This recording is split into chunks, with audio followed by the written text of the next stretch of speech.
안녕하세요, 목사님. 안녕하세요, 목사님. 네, 목사님 저 커피 한 잔만 주세요. 네, 준비해드리겠습니다. 네.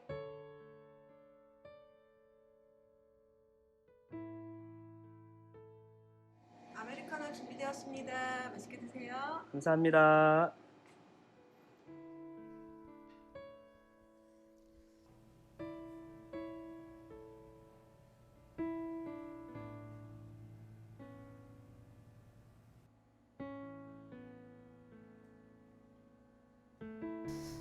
요즘 날씨가 많이 쌀쌀해졌죠? 이 시간 저와 함께 커피 한 잔 마시면서 예레미야 애가 말씀을 함께 이야기 나눠보도록 하겠습니다. 여러분들은 삶에 어떠한 찬양이 가장 힘이 되고 힐링이 되셨나요? 저는 많은 은혜로운 찬양들이 있지만 그 중에 한 곡을 꼽자면은 어노인팅에서 나왔던 내 영혼은 안전합니다 라는 찬양에 우리 성도님들께서 다들 잘 아시죠? 왜 그러냐면 4년 전이에요. 딱 지금으로 때로부터 딱 4년 전 이렇게 쌀쌀할 가을이었 날씨였는데요. 그날 이제 저희 아들이 태어나게 됐습니다. 하나님의 축복 가운데 온 가족의 축복을 받으면서 저희 아들이 이제 태어났었는데 그날이 주일이었어요. 그렇게 주일 예배를 드리고 난 이후에 온 가족이 모여서 주일 저녁에 같이 축하하고 또 케이크도 자르고 그렇게 너무나 행복한 시간을 보냈어요. 그렇게 월요일이 지나고 이제 화요일을 맞이하는 밤을 보내고 있었는데 정말로 의도치 않게 저희 아내와 제가 이 새벽 한 5시쯤에 같이 이렇게 잠에서 깬 거예요. 그래가지고 뭐지 싶었는데 뭔가 마음 가운데 찝찝하며 이렇게 불안한 마음이 생기더라고요. 그래서 그냥 그 자리에서 다시 잠자리에 누웠었는데 30분도 지나지 않아서 그 산부인과 회복실에 당직 의사가 올라왔어요. 올라와서는 아기가 조금 위급하다. 그래서 지금 바로 앰뷸런스를 타고 서울 큰 병원으로 가야겠다라고 이야기를 하더라고요. 마음이 너무나 아팠죠. 그렇게 앰뷸런스를 타고 서울 큰 병원으로 간 저희 아이는 신생아 중환자실에서 겨우 소위 말하는 CPR, 심폐소생술을 받고 살아나게 됩니다. 그렇게 이제 아이는 이제 신생아 중환자실에서 목숨을 건 사투가 그 안에서 벌어지게 되었죠. 그때 당시에 저는 대학원 3학년이었고요. 저희 아내는 산후조리원에 올라가지도 못한 채 실밥도 풀지도 못한 채 출산한 지 이틀 만에 집으로 와서 그리고 매일 하루에 2번 아침 시간 그리고 저녁 시간에 있는 저희 아이를 딱 그때만 만날 수 있는 그 면회 시간마다 매일 옷을 여미면서 온 뼈와 온 살에 바람을 맞으면서 그렇게 매일 아침 저녁 지금 딱 이 날씨였어요. 이러한 날씨에 매일 그렇게 서울을 함께 오고 갔습니다. 그때 당시에 차 안에서 함께 오가며 들었던 찬양이 바로 이 내 영혼은 안전합니다 라고 하는 이 찬양이었어요. 어찌 보면 이 찬양을 들으면서 차 안에서 울고 또한 그렇게 기도하면서 그 긴 시간을 보냈던 것이었죠. 그래서 지금도 이 찬양을 들으면 참 가슴이 먹먹해져요. 다 찬양을 고백할 수 없을 만큼 뭔가 마음 한켠이 너무나 아프기도 하고요. 그래서 이 찬양은 저희 가정에 그리고 저 개인적으로도 가장 고통의 순간을 마주하게 했던 그리고 가장 힘듦을 다시금 떠오르게 하는 찬양이었어요. 그런데 그저 이 찬양이 눈물의 찬양, 아픔의 찬양으로 끝마친 것이 아니라 정말로 깊은 절망 속에 그 찬양을 부르며 고백하며 묵상하며 그리고 기도하며 나아갈 때에 점차 더 이상 그 찬양의 고백과 그 기도가 눈물의 찬양, 슬픔의 찬양이 아니라 바로 소망의 노래가 되었고 기쁨의 찬양이 되어갔습니다. 그리고 4년이 지난 오늘 바로 이렇게 너무나 하나님 은혜 가운데 잘 보내고 있죠.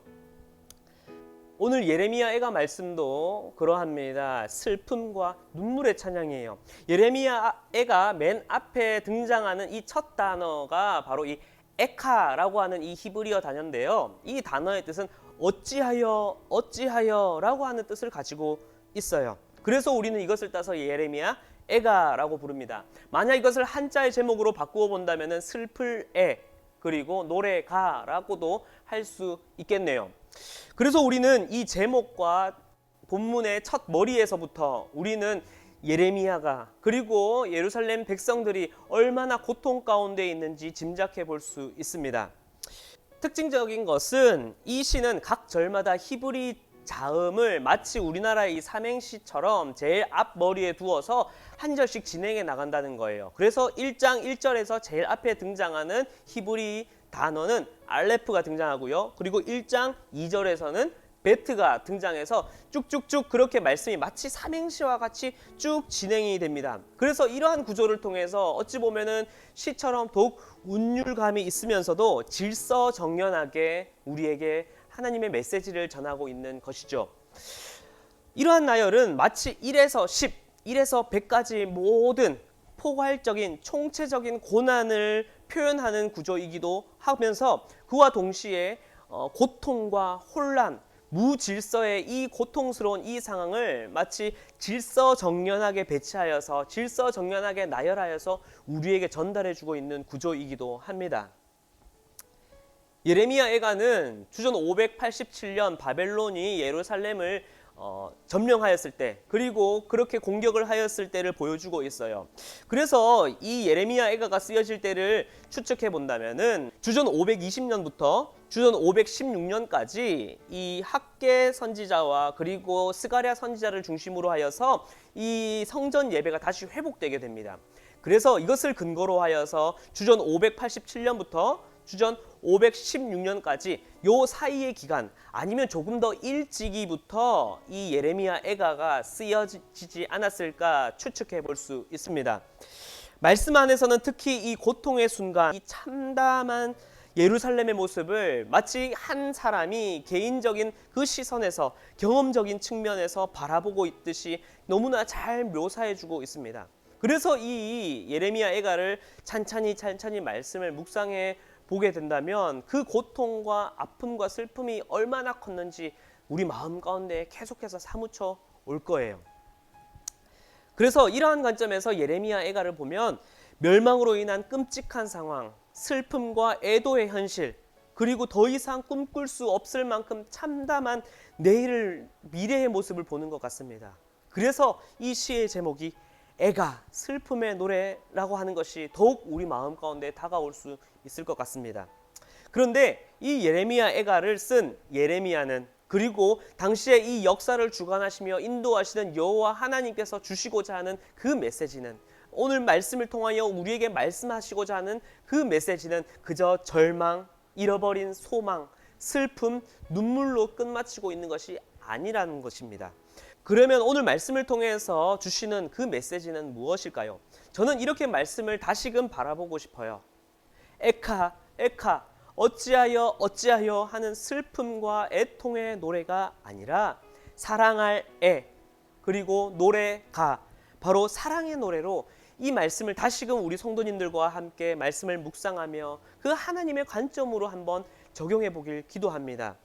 애가는 고난과 고통, 멸망과 절망과 고난, 가장 어둡고 고통스러운 때를 말해주고 또한 그 고통 가운데 있는 백성들의 그 절망스러운 모습을 보여주고 있지만 하나님께서 이 말씀을 통해서 전해주고 싶은 그 메시지는 고통의 현실이 아니라 그 고통의 현실을 뛰어넘어 변함없이 일하고 계시는 그 하나님의 신실하신 그 사랑과 긍휼을 보여주고 있어요. 그리고 그 하나님께서는 때가 이르렀을 때에 바로 희년의 기쁨을, 희년의 소망을 그들에게 선사해 주실 것이에요. 결국 예레미야에가는 백성들이 눈앞에 보이는 현실에 시선을 두는 것이 아니라 바로 그 현실을 넘어 여전히 변함없이 그들을 사랑하시며 일하고 계시는 그 하나님을 믿음으로 바라보길, 믿음의 눈으로 향하길 기도하고 그렇게 소망하며 우리에게 말씀을 전해주고 있다는 것입니다. 바로 그 믿음이, 그 신앙이 바로 하나님과 무너졌던 관계를 회복하는 중요한 열쇠가 된다는 것입니다. 결국 예레미야에가는 우리가 바라보는 그저 슬픔의 노래가 아니라 그 슬픔 속에서도 여전히 우리를 사랑하시는 그 하나님을 바라보게 하는 사랑의 노래, 소망의 노래가 될 것입니다.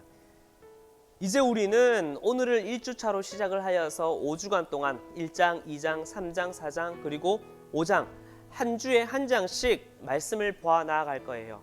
그 말씀 가운데 그저 나의 슬픔과 절망을 발견할 수도 있어요. 그러나 그 슬픔과 절망을 마주하는 것에 안주하는 것이 아니라 그 가운데 여전히 우리 가운데 변함없이 일하시는 그 하나님의 사랑과 그 소망을 함께 찬양하며 저와 함께 나누며 저와 함께 간증하며 이야기를 나누는 시간이 되었으면 좋겠습니다. 이제 여러분들이 마주한 이 현실 앞에서 그리고 또다시 오늘로 찾아올 내일을 마주할 때에 여러분들은 어떠한 찬양을 어떠한 고백을 올려드리시겠습니까?